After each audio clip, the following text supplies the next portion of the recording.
Welcome back to my channel. আমি ইতিহাস শিক্ষিকা চৈতালি মণ্ডল। আমার চ্যানেলে তোমাদের প্রত্যেককে স্বাগত জানাই।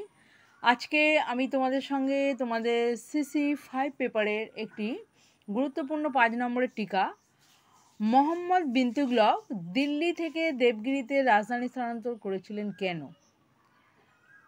এর পিছনে কী যুক্তি ছিল, এক্ষেত্রে তিনি কতটা সফল হয়েছিলেন, তার সম্পূর্ণ উত্তরসহ আলোচনা করছি। আশা করি তোমরা প্রত্যেকেই উপকৃত হবে।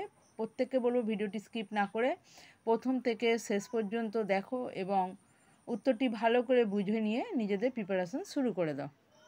দিল্লির তুগলক বংশের সুলতান মোহাম্মদ বিন তুগলক, যিনি 1325 থেকে 1351 খ্রিস্টাব্দ পর্যন্ত রাজত্ব করেছিলেন, তার রাজত্বকালে যে সকল বিতর্কিত সংস্কার কার্যের উদ্যোগ নেন সেগুলির মধ্যে অন্যতম ছিল দিল্লি থেকে দেবগিরিতে রাজধানী স্থানান্তর।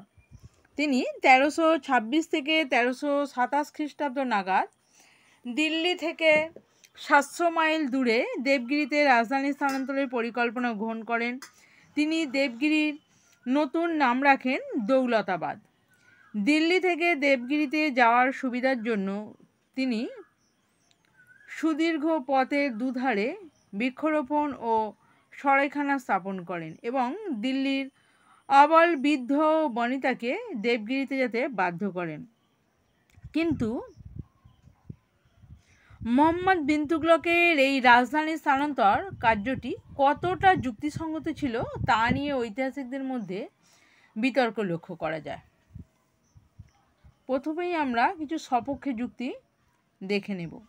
মোহাম্মদ বিন তুগলকের রাজধানী স্থানান্তরের সপক্ষে যে সকল যুক্তির অবতারণা করা হয় সেগুলি হলো, 1 নম্বর পয়েন্ট দেখো, দিল্লিবাসীর কুৎসা। সমকালীন ঐতিহাসিক ইবন বতুতা বলেছেন যে দিল্লির নাগরিকরা সুলতানের প্রতি অসন্তুষ্ট হয়ে তার দরবারে নিয়মিত বিভিন্ন কুরুচিকর ও কুৎসাপূর্ণ পত্র পাঠাত। দিল্লির জনগণ সম্পর্কে সুলতানের সন্দেহ প্রবণতার কথা ইসামিও উল্লেখ করেছেন। সুলতান তাদের ক্ষমতা ধ্বংস করা এবং শাস্তি দেওয়ার উদ্দেশ্যে তাদের দেবগিরিতে যেতে বাধ্য করেন। অবশ্য ইবন বতুতার অভিমতে ডক্টর ঈশ্বরী প্রসাদ সন্দেহ প্রকাশ করেছেন। 2 নম্বর পয়েন্ট দেখে নাও, বহির আক্রমণের ভয়। সুলতানি যুগের ঐতিহাসিক জিয়াউদ্দিন বরনী ব্যাখ্যা দিয়েছেন যে বহির আক্রমণের আশঙ্কায় মোহাম্মদ বিন তুগলক দিল্লি থেকে দেবগিরিতে রাজধানী স্থানান্তর করেন। তার মতে রাজধানী দিল্লি ভারতের উত্তর পশ্চিম সীমান্তের কাছাকাছি অবস্থিত ছিল। এজন্য উত্তর পশ্চিম সীমান্ত পথে দিল্লিতে সর্বদাই মঙ্গল আক্রমণের আশঙ্কা ছিল। পক্ষান্তরে দক্ষিণ ভারতের দেবগিরি সীমান্ত থেকে অনেক দূরে অবস্থিত হওয়ায় এই আক্রমণের আশঙ্কা থেকে মুক্ত ছিল। ঐতিহাসিক গার্ডেনার বাউন এই অভিমতকে সমর্থন করেছেন। 3 নম্বর পয়েন্ট দেখো, দেবগিরির অবস্থানগত সুবিধা। জিয়াউদ্দিন বরনী মনে করেন যে দিল্লি ভারতের উত্তর সীমান্তের কাছাকাছি অবস্থিত হওয়ায় সেখান থেকে দাক্ষিণাত্যকে নিয়ন্ত্রণে রাখা সম্ভব ছিল না। অপরদিকে দেবগিরি ছিল ভারতের কেন্দ্রস্থলে অবস্থিত, তাই দেবগিরি থেকে উত্তর ও দক্ষিণ ভারতের রাজ্যগুলি ভালোভাবে শাসন করা সুলতানের পক্ষে সহজ ছিল। আধুনিক ঐতিহাসিকরাও এই অভিমত সমর্থন করেছেন। পয়েন্ট দেখে নাও, সম্প্রসারণ নীতি।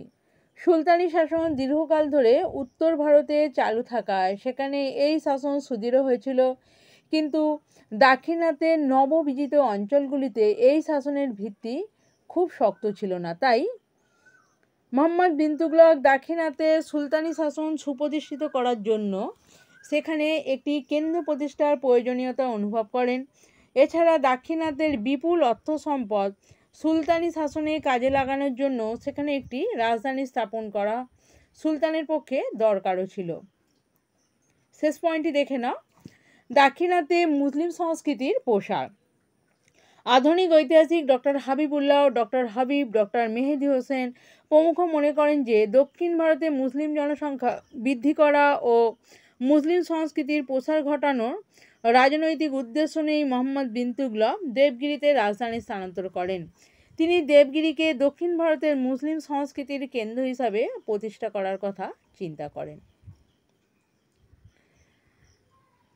আজকের ভিডিওটি আমি এখানেই শেষ করছি। আবারও তোমাদের জন্য খুব তাড়াতাড়ি গুরুত্বপূর্ণ সাজেস্টিভ ভিডিও নিয়ে উপস্থিত হব। ভিডিওটি তোমাদের কেমন লাগলো অবশ্যই কমেন্ট বক্সে জানিও।